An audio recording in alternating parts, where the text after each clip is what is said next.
I think my childhood was a very normal upbringing. I had everything that I wanted. I had my family, they were married and they lived together. I had my friends quite early. I got really good jobs. I traveled, all these type of different things that you normally want to have in your life. However, there was still something that was missing, and that was to know why we are living on this planet and what's the meaning. When I ask these questions to my mom or to other people doesn't really talk about it because they are scared. Because people are truly afraid of dying. So we don't want to talk about it naturally. We just push it to the side. There's another picture here actually which is outside of the church. This is when I was 15. I can say I was kind of lost, thinking too much about life and a lot thinking of my own self-esteem and self-confidence and all these type of things. I love to go trekking. You take a big backpack, 20-25 kilos, go out trekking for a week or more. And what I really, really love about it is just the simplicity of being out in the nature. You don't practically need anything and you're just walking maybe 8-9 hours every day and just completely surround yourself by the nature. I also truly love to go skiing, so this is one of the really old photos from Riksgränsen up in Sweden, the border between Sweden and Norway, so really up in the north where I used to go skiing before also. حبيبتي السلام عليكم. السلام عليكم. Happy to see you.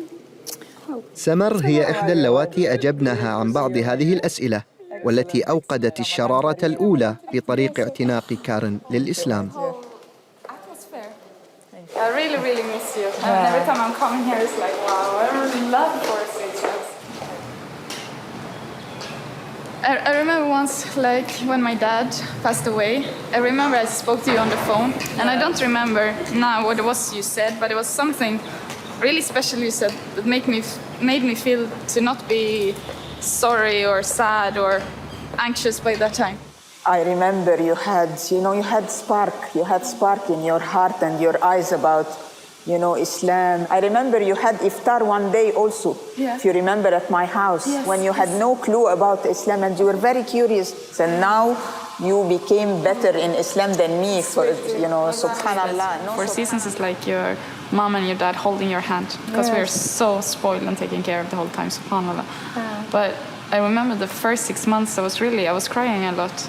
And it was really, because there was so many changes. Yes. People were saying inshallah, and I was like, what does it mean? Yeah. It was like, why they say? I want things to happen now, not inshallah. Yeah, I was so I want confused. things to happen. I remember.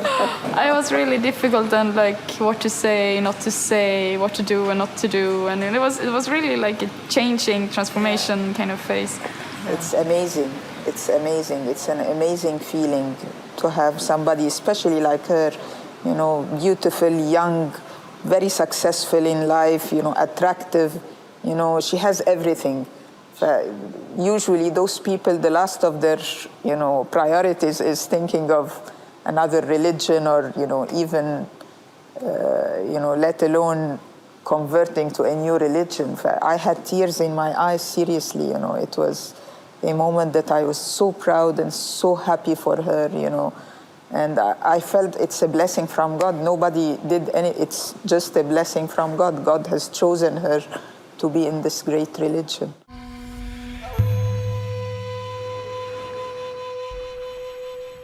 And for tonight, the friends that are coming here tonight, there are sisters that are reverts or converts. There are also those that were born Muslims. So it's a mix of old friends and new friends, and those that I know better and those that I don't know so much yet. Yeah. يعد شهر رمضان فرصة لتوثيق الروابط بين الأصدقاء والمسلمين جميعاً، وأصدقاء كارن يملؤون أوقاتها فرحاً وبهجة.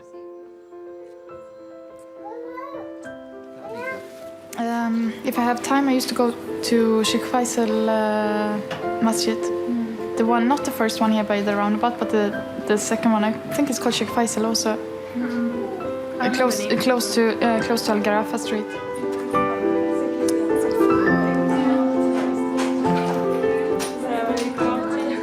بعد الانتهاء من الإفطار اتفق بعض من أصدقاء كارين على الذهاب لأداء صلاة التراويح. Just waiting for another friend of mine, and then we're heading out for Tarawih Salah, which is 1 hour praying approximately. So it's after the Isha prayer.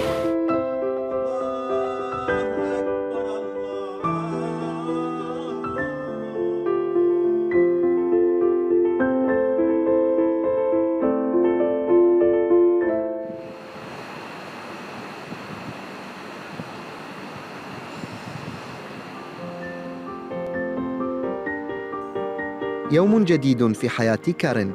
على الرغم من حرارة الجو المرتفعة وصيامها، ففي هذا اليوم هناك موعد للتدريبات الخاصة التي ستقوم بها كارين لتمرين إحدى المقيمات في الدوحة. Of course, during Ramadan when I'm fasting, it might be a little bit more challenging.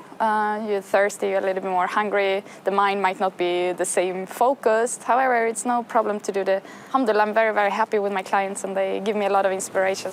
And it's 47 degrees hot outside, and I expected Ramadan to be quiet for me as a personal trainer. However, I've got so busy, and I have many even Qatari clients as well as my expat clients. Hi Judith, how are you? Waiting for our session. Yeah, I'm so happy to see you again. I'm so happy. How have you been since last time?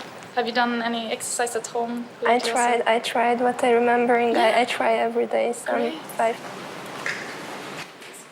قال رسول الله صلى الله عليه وسلم: المؤمن القوي خير وأحب إلى الله من المؤمن الضعيف. وقد اتخذت كارين هذا الحديث قاعدة في حياتها. In Islam, to take care of your body and your mind and your health is crucial. Not to eat too much and do exercise and completely just feel good about yourself and be focused and present. Bismillahirrahmanirrahim. Okay, I'm about to leave from here and driving to another client.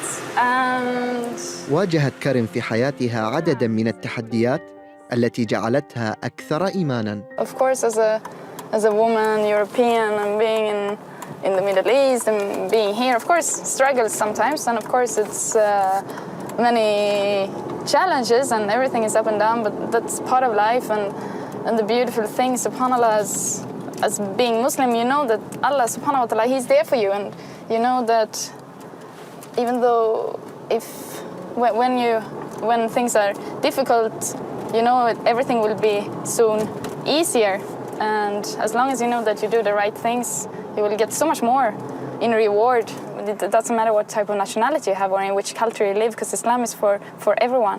Islam is for everyone, black or white or whatever you are, and it's just a beautiful way of unifying all the different people as well.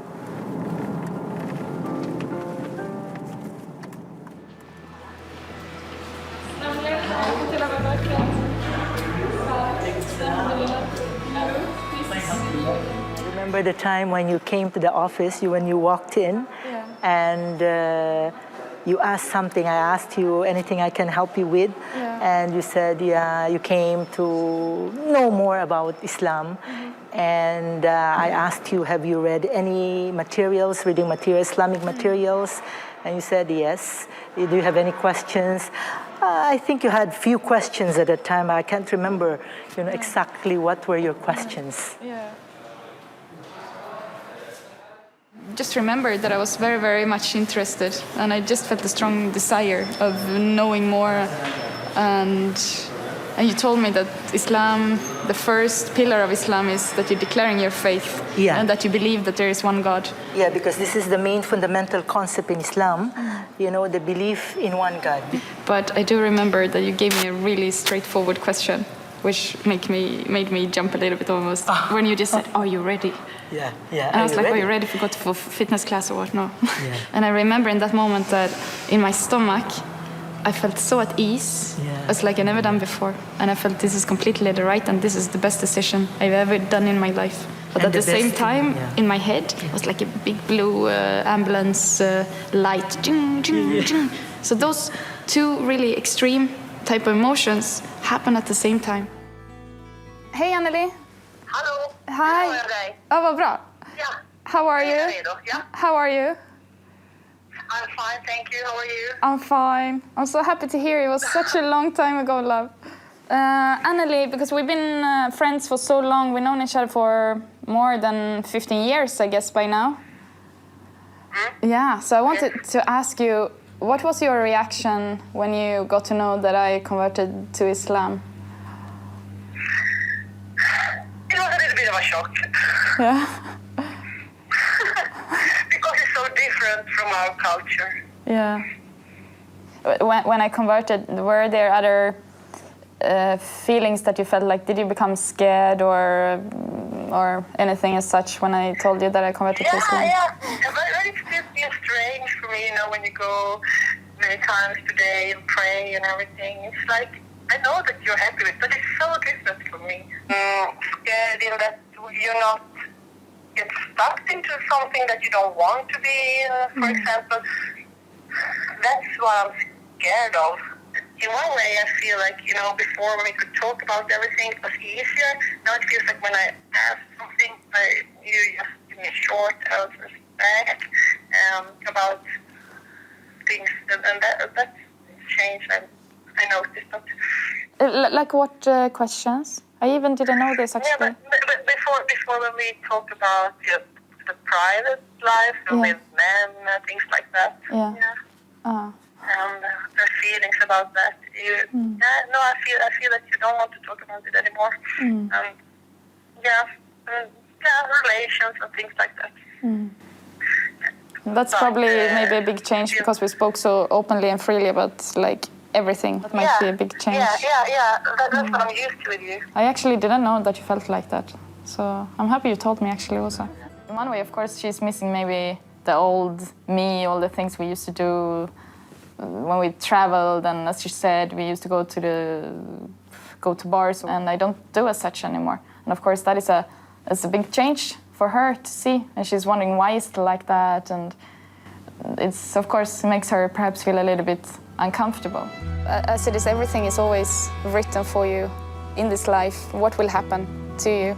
So everything, without us sometimes understanding or knowing it, has really a deeper meaning, and the things that will happen will happen. I wish everyone to just open a book and start to read it, because that's what we will be judged on, and that's what we are responsible for, while at the same time it's a beautiful guidebook. ادع إلى سبيل ربك بالحكمة والموعظة الحسنة وجادلهم بالتي هي أحسن إن ربك هو أعلم بمن ضل عن سبيله وهو أعلم بالمهتدين